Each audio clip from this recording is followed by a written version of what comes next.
It's not as if we didn't know what to expect of the 2018 Audi A5. Underneath, it's the same as the 2017 Audi A4 we recently tested, which we summed up in this way: it doesn't make much noise about it, but the A4 possesses a quiet competence that is as wonderful as it is easily misunderstood. The same could be said of its two-door brother, with the caveat that it has a more polarizing exterior design even as it strives to look sportier.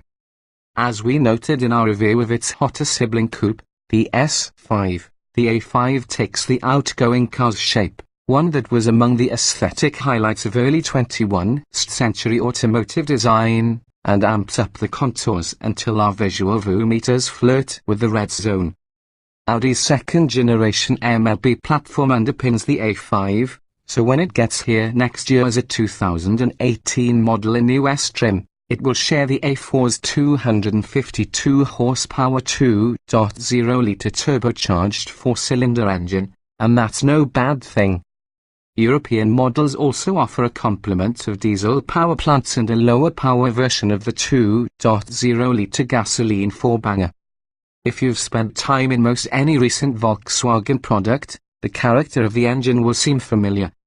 But at the throttle, and when the 7-speed dual-clutch automatic transmission grabs a gear and the engine finds the fat part of its power band, there's a legitimate pants-kicking punt that goes beyond what the previous 220-horse engine could provide.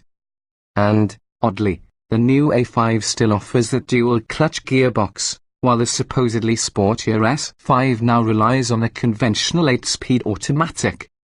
Audi's new coupe demonstrates a willingness to go around corners, and the quickly to boot, but it never quite feels like it wants to play in them. When the curves open up, long sweepers beckon deep prods of the loud pedal, even if the result isn't exactly a boisterous symphony. Unlike the exterior, the A5's on-road behavior is subtle, and if the steering feels light and a tad numb, the chassis still telegraphs what's happening down at the wheels with legitimate accuracy. When it comes time to scrub speed, the brakes offer linear and just firm enough modulation, giving the driver fine degrees of control as they go about their business of converting momentum into heat.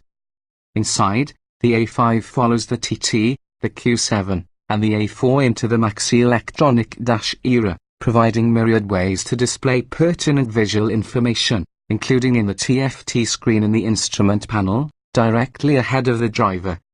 While some of us love this, others would be just as content with Audi's fine head-up display in the nav screen off to the right. The interior itself, largely shared with the A4, suggests that Audi may cede its long-standing lead in materials quality to an ascendant Mercedes-Benz. Comfort, however, is excellent in both front seats, and outward visibility has not been sacrificed on the altar of style. Style, however, does mean giving up rear seat headroom and accessibility. Figure the back seats are for occasional use only. The rear seat back folds to expand the 16 cubic foot cargo area, which allows for plenty of luggage with room to spare for purchases made on an extended road trip, so this is a useful coupe. Those who share our initial reaction of being underwhelmed by the design effort will find that the chassis' numerous strengths are not tarnished in the least by the addition of two doors, and that a buyer is likely to save a little money by opting for the A4.